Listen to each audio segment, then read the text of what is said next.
요한복음 특강 65번째 시간입니다. 오늘은 요한복음 14장 1절에서 5절까지 말씀드리도록 하겠습니다. 너희를 위하여 한 처소를 예비하러 가노라가 되겠습니다. 지난 시간에는 너희에게 새로운 명령을 주노니라는 제목으로 말씀을 나누었습니다. 주님께서 주신 새로운 명령은 너희는 서로 사랑하라 였습니다. 예수 그리스도께서는 너희 자신을 사랑하라고 말씀하지 않으셨습니다. 자기 자신을 사랑하는 것은 세상 사람들이 죽을 때까지 열심히 추구하는 것이기 때문입니다. 그러면 주님 안의 지체들을 사랑하는데 어느 정도 사랑할 것인가 하는 것이죠. 주님께서는 내 자신과 같이 사랑하라고 말씀하셨습니다. 또 내가 너희를 사랑한 것 같이 사랑하라고 말씀하십니다. 그것은 주님이 사랑하신 것과 같이 인내하고 온유하며 지치지 않는 동일한 방식으로 사랑하라는 것입니다. 주님께서는 저와 여러분을 위해 목숨까지 내놓으셨습니다. 예수 그리스도께서는 죽기까지 우리를 사랑하신 것입니다. 따라서 우리도 지체들, 즉 형제자매들을 위해 목숨까지 내놓을 수 있어야 합니다. 예수님이 하신 서로 사랑하라는 명령은 단순한 사랑이 아니라 예수님의 희생을 본보기로 한 그런 사랑이기 때문입니다. 주님께서는 새 명령을 주시면서 만일 너희가 서로에게 사랑이 있다면 이것으로 모든 사람이 너희가 나의 제자들임을 알게 되리라고 하셨습니다. 세상 사람들은 그리스도인들이 서로 사랑하는 모습을 보고 우리가 예수 그리스도를 따르는 사람들임을 아는 것입니다. 서로 분쟁하고 서로 멱살잡이하고 서로 욕하고 증오하고 싸우는 모습을 보면 그들은 우리에게서 등을 돌릴 수밖에 없는 것이죠. 우리가 복음을 전할 수 없는 것입니다. 자, 그러면 요한복음 14장 1절로 가겠습니다. 요한복음 14장 1절. 너희의 마음이 근심하지 않게 하라. 너희가 하나님을 믿으니 나 또한 믿으라. 너희가 하나님을 믿으니 나 또한 믿으라. 이 말씀이 중요하죠. 유대인들은 어떻다는 얘기예요? 하나님을 믿지만 예수님에 대한 믿음이 없다는 얘기죠. 또 여기 또 한 가지 중요한 내용이 있습니다. 하나님과 예수님을 별개로 생각한다는 것이죠. 자, 13장에 이어서 14장에서도 주님이 제자들에게 주셨던 위대한 가르침은 계속되고 있습니다. 더욱이 이날은 주님이 갈보리 십자가에 달리시기 바로 전날 밤이었습니다. 이런 점에서 주님의 강론은 유언과도 같은 그런 무게감으로 제자들에게 다가왔던 것입니다. 주님의 말씀들은 그 어떤 인간도 감히 입 밖에 낼 수 없는 것들이었습니다. 그 내용 또한 그 누구도 흉내낼 수 없는 진리의 말씀들이었습니다. 그 말씀들은 주 예수 그리스도께서 하나님이심을 온전히 드러내는 그런 내용들이었던 것이죠. 13장에서 제자들은 자신들 가운데 하나가 주님을 배반하게 될 것이라는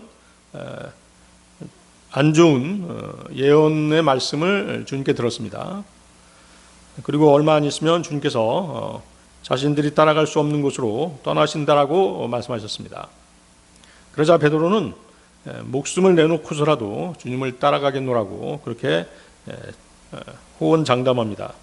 그러나 주님은 그가 닭이 울기 전에 주님을 3번 부인하게 될 것이라고 말씀하십니다. 이러한 주님의 말씀으로 인해 만찬석의 분위기는 무거워질 수밖에 없었습니다. 그러나 주님은 제자들을 위로하시면서 너희가 하나님을 믿으니 나 또한 믿으라고 말씀하십니다.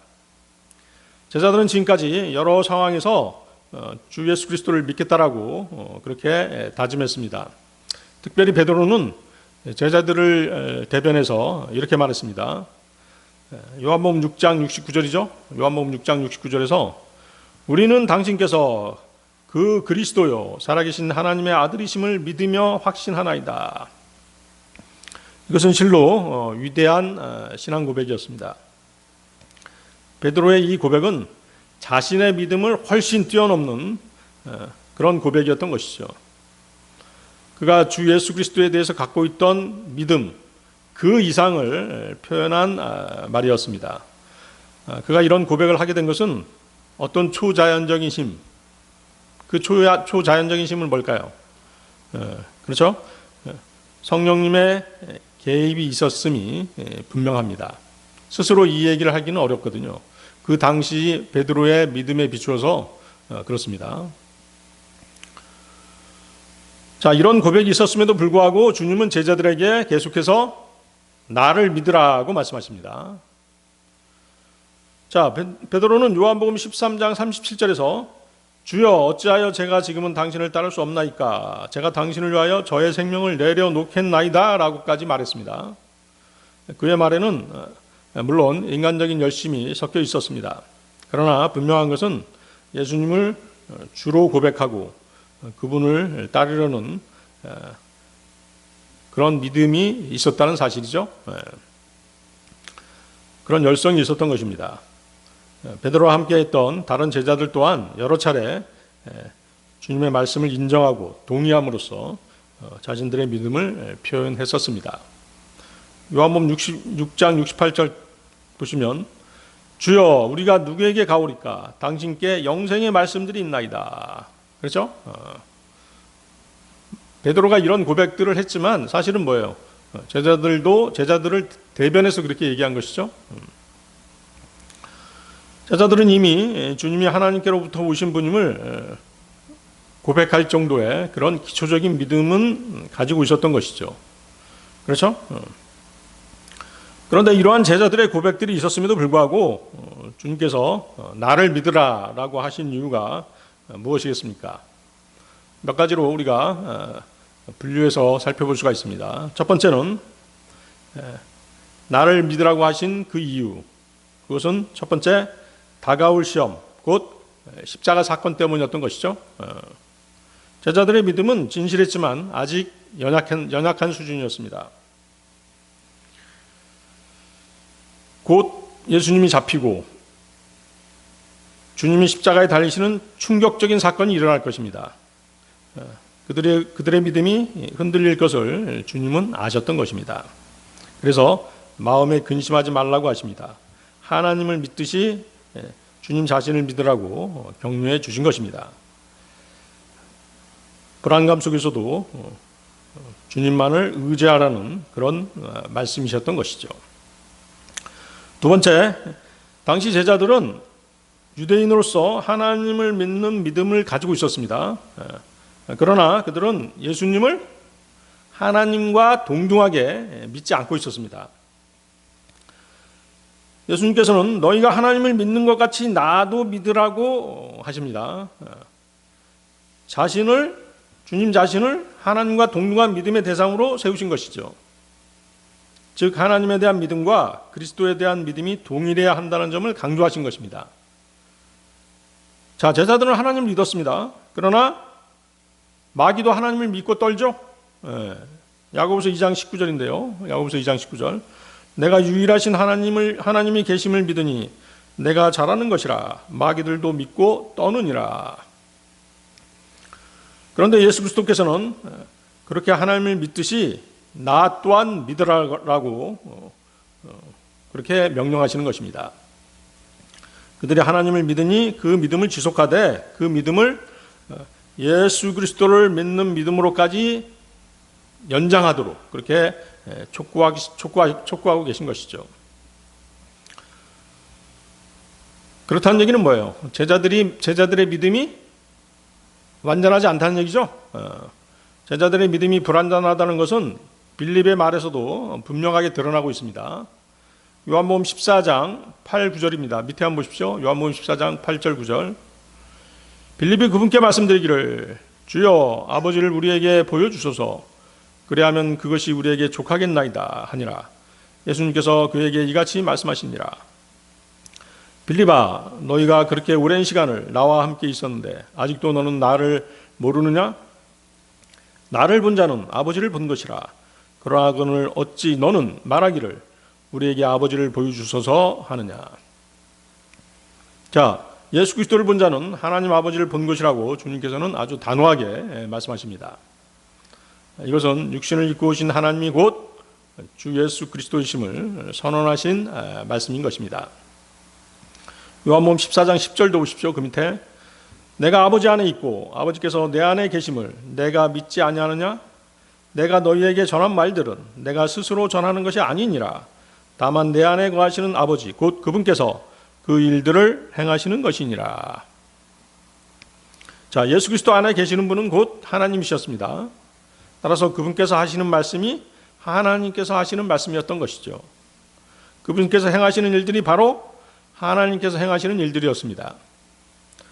이것은 그리스도의 말씀과 행위가 하나님의 그것과 동일한 가치와 의미를 지녔다는 그런 정도가 아닙니다. 예수님이 바로 하나님이시고 하나님께서 바로 예수 그리스도심을 분명히 밝히신 것입니다.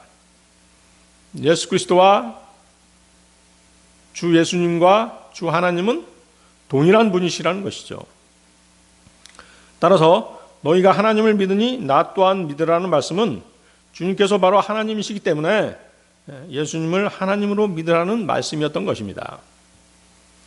자, 유대인의 전통적인 이해 방식은 뭐였냐면 하나님과 메시아를 별개로 생각했어요. 이 사실이 중요하죠. 유대인들은 하늘에 계신 하나님을 절대자로 믿고 있었습니다. 그러나 메시아, 즉 예수님은 하나님이 보내신 인간적 지도자 다윗의 후손으로 생각하고 있었던 것입니다. 따라서 예수님이 하나님과 동등하다라고 하는 개념은 그들에게는 낯설고 받아들이기 어려웠던 개념이었던 것이죠. 이해하시겠습니까? 예수님께서 나를 믿으라고 하신 것은 하나님과 메시아를 따로 구분하는 유대적인 사고방식을 넘어서 예수님이 곧 하나님이심을 믿으라는 것이었습니다. 따라서 주님이 나를 믿으라라고 이렇게 강조하신 이유는 제자들이 예수님을 하나님과 동등하게 그렇게 믿고 있지 않았기 때문입니다. 유대인의 사고 안에서 하나님과 메시아를 분리해서 생각하고 있었기 때문인 것이죠. 세 번째, 나를 믿으라고 하신 이유 세 번째는 주님은 머리로만 아는 지식적인 믿음이 아니라 실제 생활에서의 실제적인 믿음을 붙들기를 원하셨던 것입니다. 제자들의 믿음의 고백은 입술만으로의 고백이었습니다. 그리고 순간적인 판단에서 나온 것이었습니다. 그러나 실제 시험과 고난 가운데 드러날 순종적인 믿음은 아직 부족했던 것이죠. 주님은 그들의 지식적, 감정적 고백이 확고한 믿음과 의지로 성장하기를 원하셨던 것입니다. 나를 믿으라고 하는 이유 네 번째는 요한복음 14장 전체의 맥락은 장차 오실 성령님에 대해 약속하시는 말씀입니다. 제자들이 지금은 흔들려도 성령님 안에서 예수님을 하나님과 동등하게 믿는 믿음이 확립될 것을 주님은 내다 보신 것입니다. 그래서 계속적으로 나를 믿으라라고 그렇게 권고하신 것이죠. 제자들은 이미 주님을 주이시오 하나님의 아들이라고 고백했었습니다. 그러나 십자가 사건 앞에서 그들의 믿음은 곧 시험을 받게 될 것입니다. 그래서 예수님은 너희가 하나님을 믿으니 나도 믿으라라고 그렇게 말씀하신 것입니다. 그들의 고백을 넘어선 확고한 신뢰와 흔들리지 않는 그런 믿음을 촉구하신 것입니다. 자, 요한복음 14장 2절로 가겠습니다. 요한복음 14장 2절. 나의 아버지 집에는 많은 저택들이 있느니라. 만일 그렇지 아니하였다면 내가 너희에게 알려주었으리라. 나는 너희를 위하여 한 처소를 예비하러 가노라. 자, 변개된 성경들은 킹제임스 성경의 저택들, 맨션이죠. 맨션스라는 단어를 방들 또는 거할 곳 등으로 그 규모를 축소해 놓았습니다. 장차 우리가 갈 하늘에 있는 처소들이 맨션스, 저택들일 수밖에 없는 것은 그 도시 자체가 어마어마하게 크고 화려한 도성이라는 점에서 그렇습니다. 자, 여러분들 여기 잡고 계시록 21장 12, 16절 한번 보십시오. 계시록 21장 12, 16절. 찾으셨나요?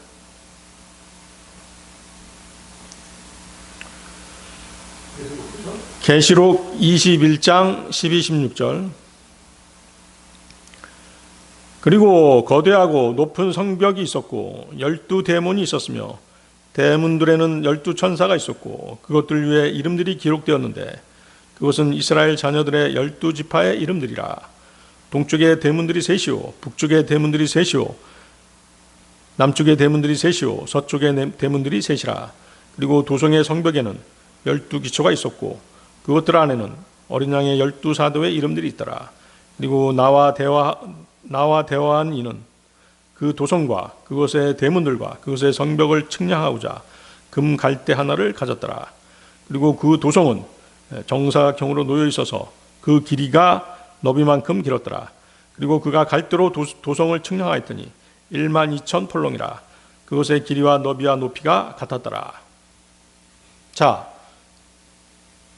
길이와 너비와 높이가 같았다는 얘기는 뭐예요? 이 도성, 새 예루살렘이죠? 새 예루살렘이 어떤 모양이라는 얘기예요? 정육면체라는 얘기죠? 정육면체라는 얘기입니다. 12,000폴롱은 2,400km입니다. 2,400km. 우리나라 한반도의 길이가 얼마인지 아세요?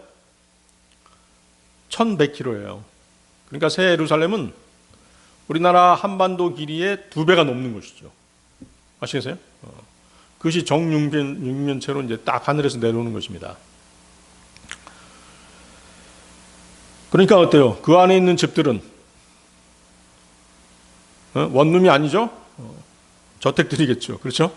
저택들입니다. 그 안에 이제 수많은 저택들이 있는데 우리가 그곳에서 이제 살게 되는 것입니다. 하나님께서는 자신의 백성이나 자녀들을 아무 거처도 없이 아무 데서나 살도록 하지 않으시는 분이십니다. 그분께서는 언제나 우리가 살 곳을 미리 마련하시고 그리로 인도하셨던 것이죠.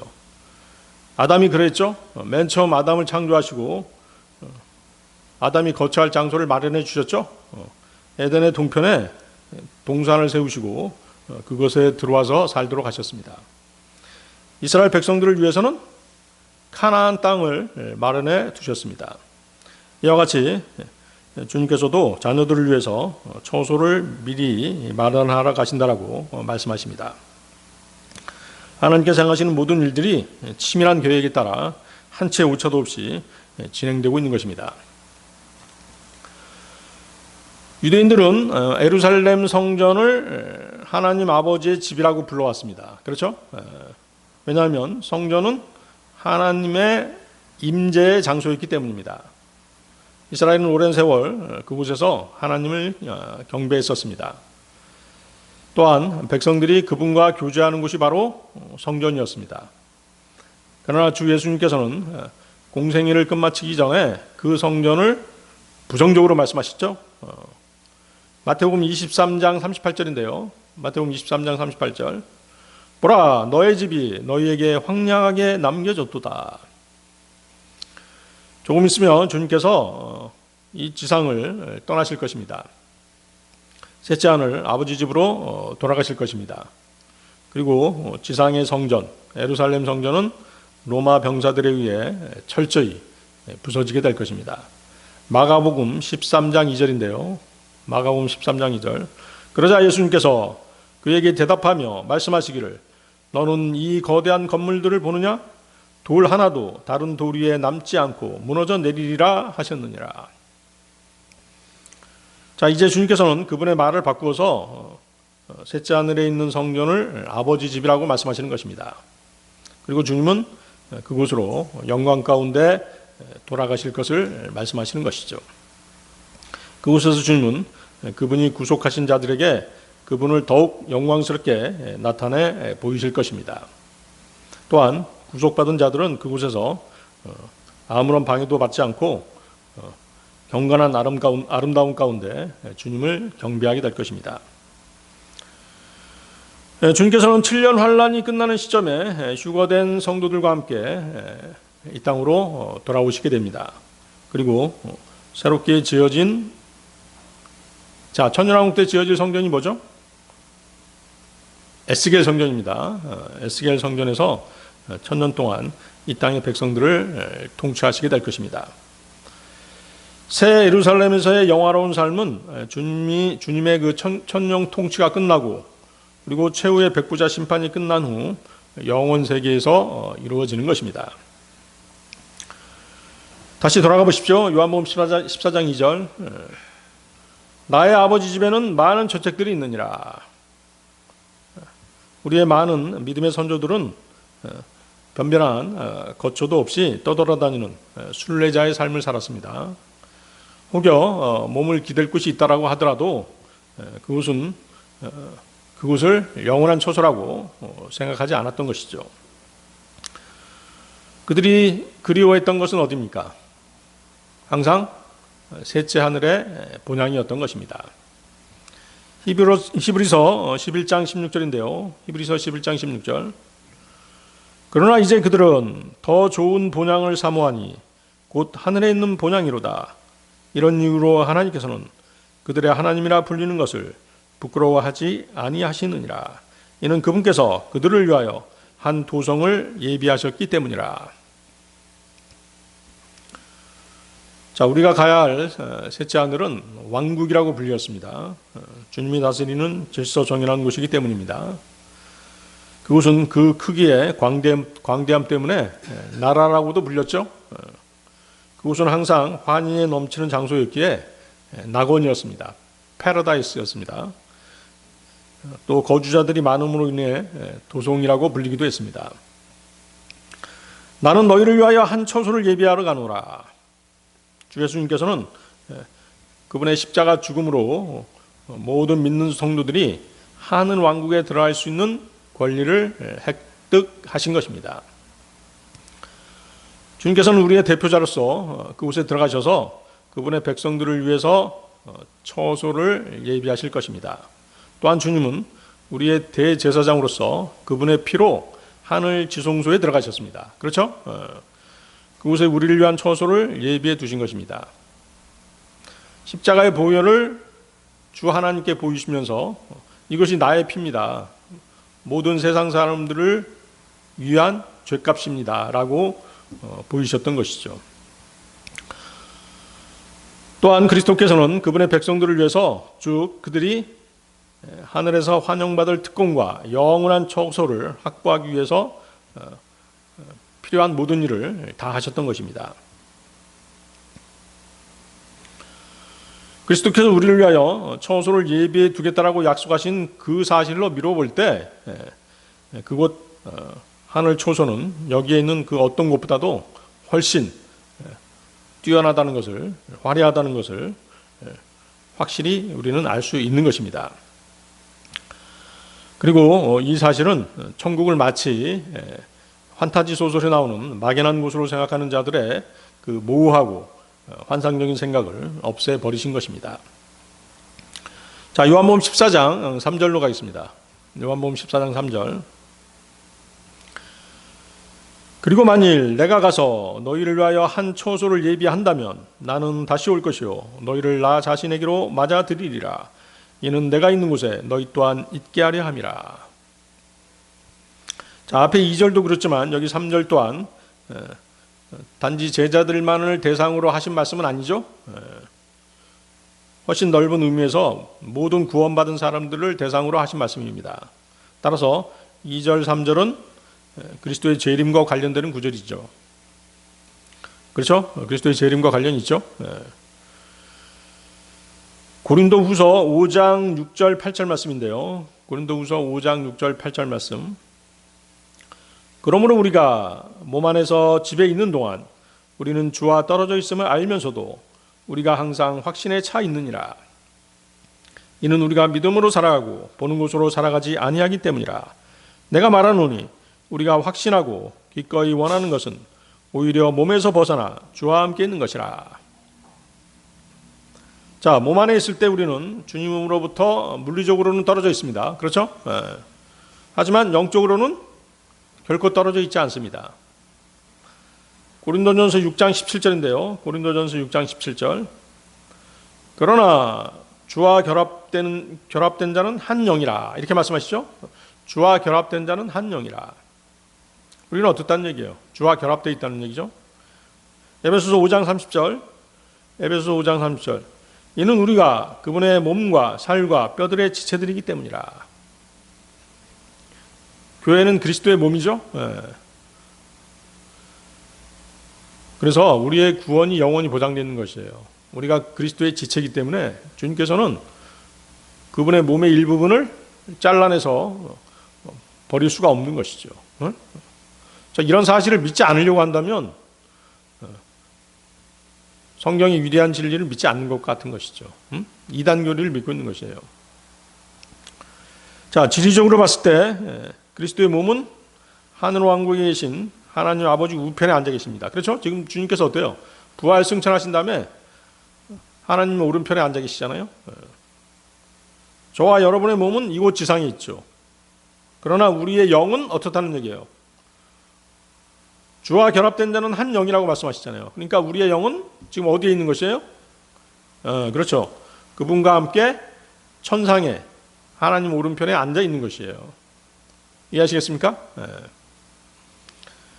에베소서 2장 5절 6절 말씀입니다. 에베소서 2장 5절 6절 말씀. 실로 우리가 죄들 가운데서 죽었던 때 우리를 그리스도와 함께 되살아나게 하셨느니라. 은혜로 너희가 구원받았느니라. 그리고 우리를 함께 일으키셨으며 우리를 그리스도 예수 안에서 하늘의 처소들에 함께 앉히셨느니라. 정확하게 말씀하시죠? 우리를 그리스도 예수 안에서 하늘의 처소들에 함께 앉히셨느니라. 그래서 우리는 그리스도 안에 있기 때문에 구원이 취소될 수 없는 것이에요. 다시 지옥으로 갈 수 없는 것입니다. 따라서 그리스도인은 믿음으로 살아가고 보는 것으로 살아가지 않습니다. 하지만 만일 우리에게 선택권이 있다면 우리는 사도 바울처럼 몸에서 떠나 주와 함께 있는 것을 오히려 더 원하노라 이렇게 말해야 될 것입니다.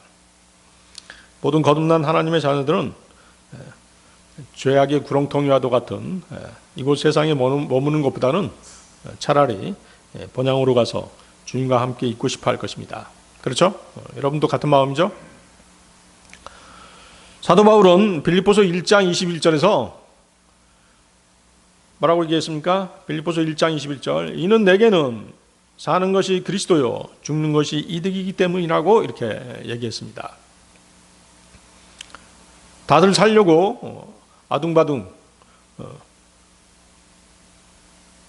거리는데 바울은 죽기를 더 바랬죠?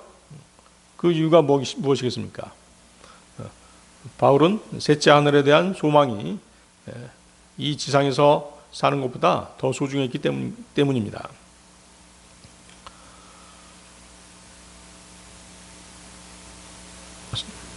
참된 그리스도인에게 있어서 죽음은 오히려 유익한 것이라는 것이죠. 사실 바울은 빌립보서 1장 23절에서 죽어서 주님이 계신 곳으로 가는 것이 훨씬 좋으나 이렇게 말했습니다. 그는 살아서 빌립보 성도들을 돕는 일과 본향에 가서 주님과 함께 있는 일 사이에서 갈등이 있었던 것입니다. 그러면서도 데살로니가 성도들에게는 곧 있을 휴거의 소망 가운데 살아감으로써 극심한 고난을 이겨내라고 말했던 것입니다. 데살로니가전서 4장 14, 17절이죠. 데살로니가전서 4장 14, 17절. 이는 만일 예수님께서 죽으셨다가 다시 일어나신 것을 우리가 믿는다면 바로 그처럼 하나님께서는 예수님 안에서 자고 있는 자들 역시 그분과 함께 데려오실 것이기 때문이라. 이는 우리가 주의 말씀에 의하여 이것을 너희에게 말하기 때문이니 주의 오심까지 살아남아 있는 우리가 잠들어 있는 자들보다 앞서지 못하리라는 것이라. 이는 주께서 환호와 천사장의 음성과 하나님의 나팔 소리와 함께 하늘로부터 친히 내려오실 것이기 때문이라. 그리하면 그리스도 안에서 죽은 자들이 먼저 살아나리라. 그 다음에 살아서 남아있는 우리도 구름 속으로 그들과 함께 붙들려 올라가 공중에서 주를 만나리라. 그리하여 우리가 언제나 주와 함께 있으리라. 자, 그리스도인이 세상 사람과 다른 이유가 뭐예요? 그리스도인은 죽으면 어디로 갈지 아는 사람들이죠. 사도 바울도 알았고 베드로와 요한도 알았습니다. 거듭난 그리스도인들은 자신이 어디로 가는지를 알고 있는 사람들인 것입니다. 자신이 어디로 가는지 알고 있는 사람이 바로 성경대로 믿는 사람들인 것이죠. 막연히 죽으면 좋은 데가 있지라고 생각하는 것은 그리스도인이 아닌 것이에요. 바른 진리의 지식에 거하지 않는 것이죠. 자신이 가는 곳이 어딘지 모른다면 바른 성경, 바른 진리의 지식을 알고 있지 못한 것이죠.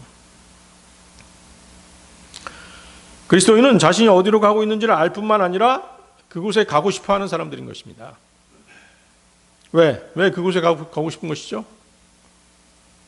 그 이유는 그곳에 누가 계시기 때문에, 주님이 계신 곳이기 때문인 것이죠. 그곳은 눈물도 슬픔도 애통함도 어떠한 불행도 없는 곳입니다. 어떤 죄악도 발붙일 수 없는 거룩한 곳이기 때문입니다. 자, 구주께서 계시지 않는 동안 성령님께서 우리를 돌보십니다. 그렇죠? 우리는 성령님의 인도하심을 받고 있죠? 그러나 주 하나님의 때가 되면 성령님께서는 우리를 주 예수님께로 넘겨주실 것입니다. 그리고 그분께서 우리를 맞아 주실 것입니다. 우리가 그분과 함께 있게 하시는 것이 주님의 진정한 바람인 것입니다. 주님은 십자가상에서 죽어가는 강도에게 뭐라고 얘기했습니까? 오늘 내가 나와 함께 낙원에 있으리라고 말씀하셨습니다. 그리고 우리에게도 그런 확실한 소망을 주셨습니다. 내가 있는 곳에 너희 또한 있게 하려 함이라. 내가 있는 곳에 너희 또한 있게 하려 함이라. 요한복음 14장 3절은 실로 우리에게 또 고통 가운데 있는 성도들에게 참으로 위안을 주는 말씀이 아닐 수 없습니다. 첫째는 우리가 믿음으로 주 예수 그리스도 안에 있다는 것입니다.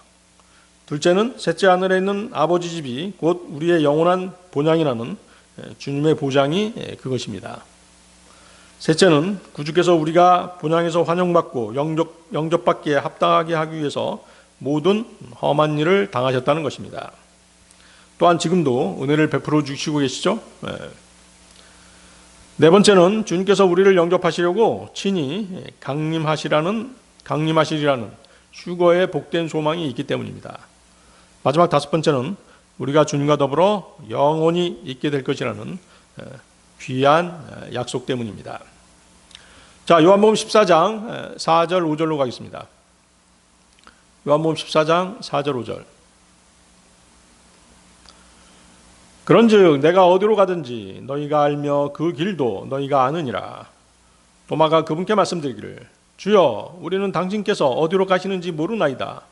그런즉 어떻게 우리가 그 길을 알 수 있겠나이까 하니라. 자, 요한복음 13장 36절에서 베드로는 주여 어디로 가시나이까 라고 물었습니다. 이에 대해서 주님께서는 내가 가는 곳으로 지금은 내가 따라올 수 없느니라. 그러나 장래에는 내가 나를 따라올 것이라 고 대답하셨습니다. 그리고 14장 서두에서는 아버지 집의 저택들에 대해서 말씀하셨습니다. 거기로 내가 가서 너희를 위해서 처소를 마련하시겠다고 말씀하신 것이죠. 그러니까 이 말씀은 뭐예요? 주님께서 이제 아버지 집으로 돌아가시게 될 것을 제자들에게 예고하신 것이죠. 그렇죠?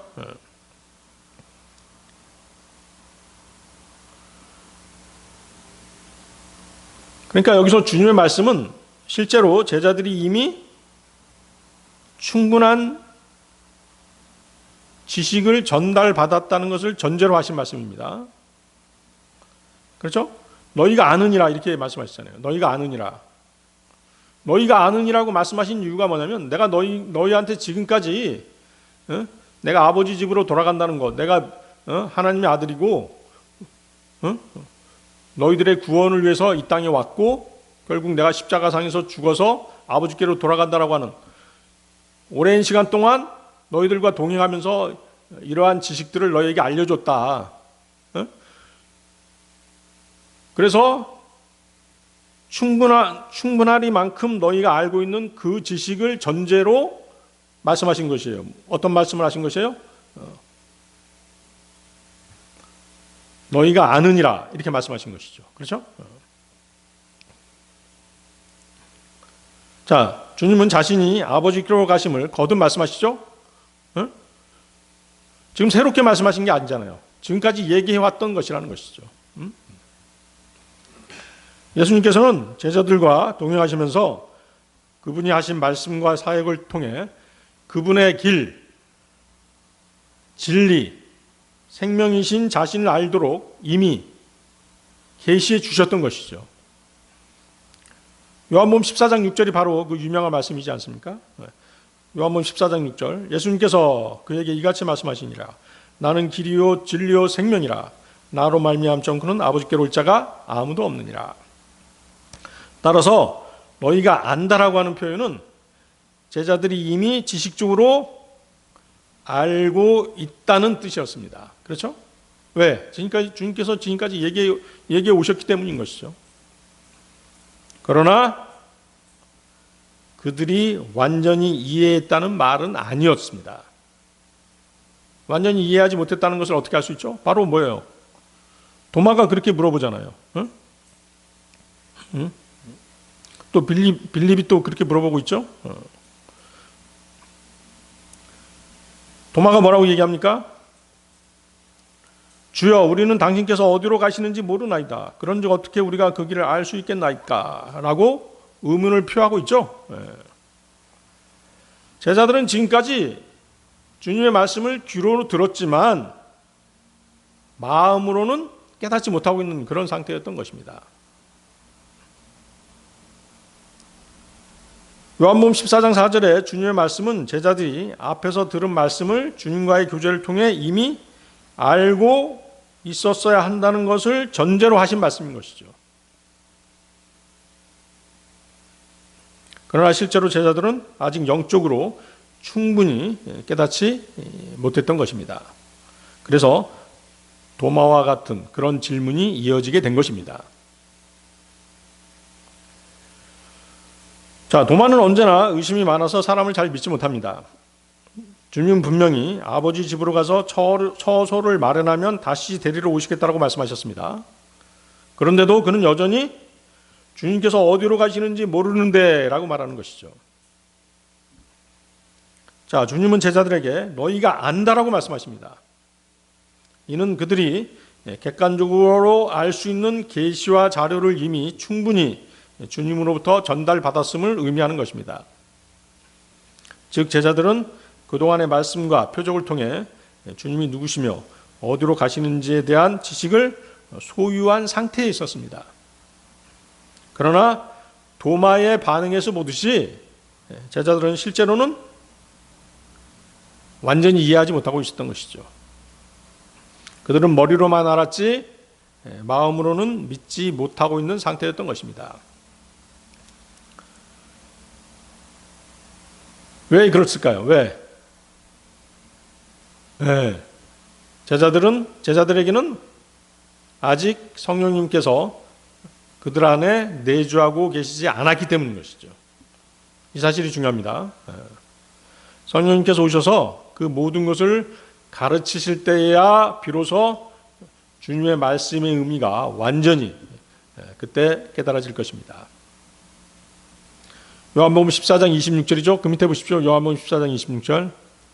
그러나 아버지께서 나의 이름으로 성령이신 위로자를 보내시리니 그분께서 너희에게 모든 것들을 가르치실 것이요 내가 너희에게 말한 것은 무엇이나 너희에게 모든 것들을 기억나게 하시리라.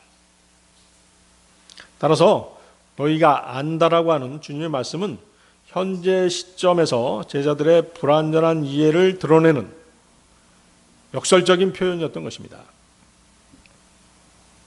주님은 이미 말씀과 표적을 통해 충분히 알 수 있게 하셨습니다. 하지만 인간은 영적 눈이 열리지 않으면 그것을 깨닫지 못하는 것입니다. 그렇죠? 성령님께서 깨달음을 주셔야 된다는 것이죠. 이는 말씀을 듣고도 여전히 무지할 수 있는 인간의 연약함을 보여주는 것입니다. 그렇죠? 여러분들이 한번 생각해 보세요. 구원받기 전에 성경을 읽었을 때 어떻겠어요? 무슨 말인지 깨달을 수 없었잖아요. 그렇지만 구원받게 되니까 어떻게 돼요? 갑자기 눈이 밝아졌죠? 성경 말씀을 깨닫게 된 것이에요. 왜? 성령님께서 여러분 안에, 저와 여러분 안에 들어오셔서 여러분의 눈을 밝혀주신 것이죠. 진리를 깨닫게 해주신 것입니다.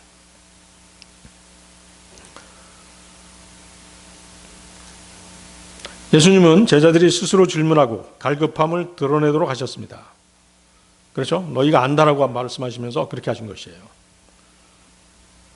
그래서 주님은 도마의 질문을 단순한 무지함에서 더 깊은 가르침을 이끌어내는 계기가 되도록 하신 것이죠. 제자들이 알지 못하는 것은 지능의 문제가 아니죠. 성령님의 내적 조명이 필요했던 것입니다. 성령님께서 오셔야만 주님의 말씀을 온전히 깨닫고 확신할 수 있게 되는 것입니다. 요한복음 16장 13절인데요. 요한복음 16장 13절. 하지만 진리의 영이신 그분께서 오시면 그분께서 너희를 모든 진리 가운데로 인도하시리라.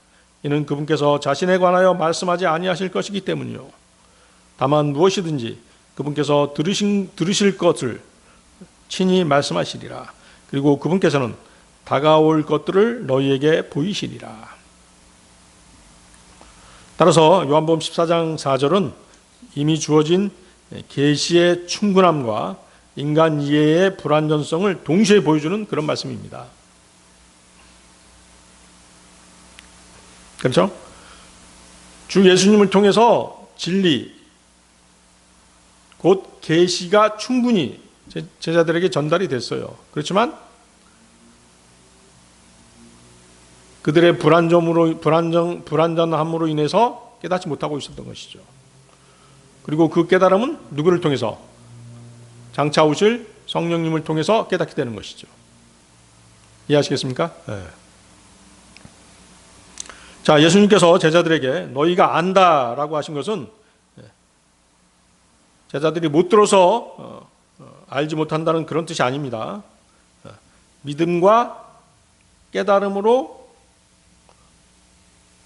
알고 있는 지식, 주님께서 말씀하신 알고 있는 지식을 믿음과 깨달음으로 연결하지 못하고 있다는 사실을 드러내신 것이죠.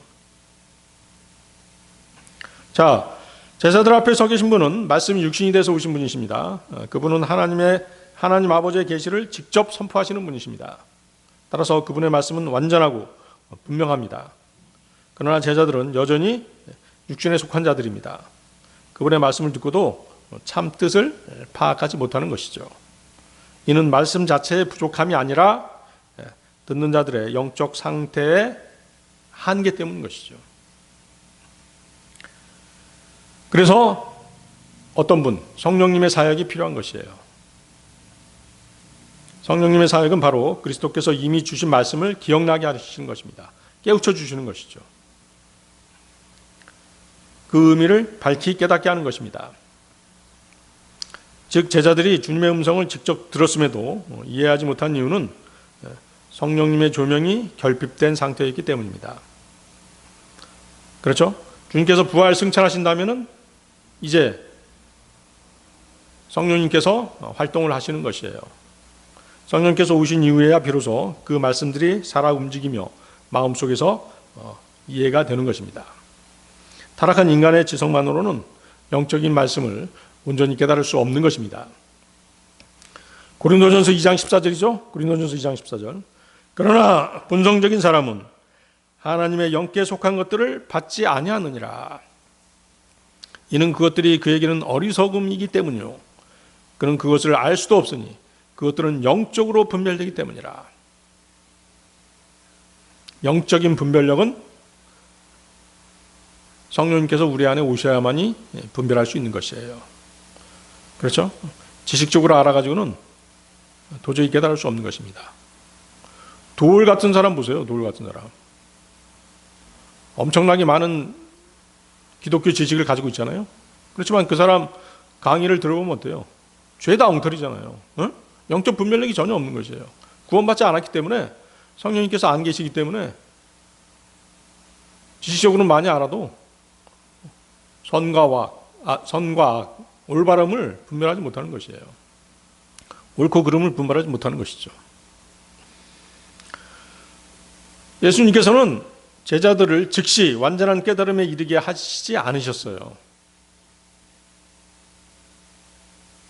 말씀, 그 다음에 십자가, 그 다음 부활, 그 다음 성령 강림이라고 하는 구속사의 순서 속에서 깨달음이 열리도록 하신 것입니다. 순차적으로 열리도록 하신 것이에요. 주님은 일부러 제자들의 무지를 드러내셔서 장차 오실 성령님의 역할을 절실히 느끼도록 하신 것입니다. 내가 너희에게 이미 말했지만 성령님께서 오셔야만 너희가 그 말씀을 제대로 알 수 있다라고 하는 그런 깊으신 뜻이 있었던 것이죠. 그러므로 제자들이 직접 주님의 말씀을 듣고도 알지 못했던 것은 성령님의 내적 사역 없이는 인간이 하나님의 말씀을 참으로 깨달을 수 없음을 보여주신 것입니다. 성령께서 임하신 후에 제자들은 자신들이 간직하고 있던 주님의 말씀이 불꽃처럼 살아 일어났죠. 그렇게 해서 우리가 사도행전을 보면 그때서야 비로소 담대히 진리를 선포하는 그런 자들로 변모해 있음을 우리가 알 수 있었던 것입니다. 이해하시겠습니까? 오늘 여기까지 하겠습니다.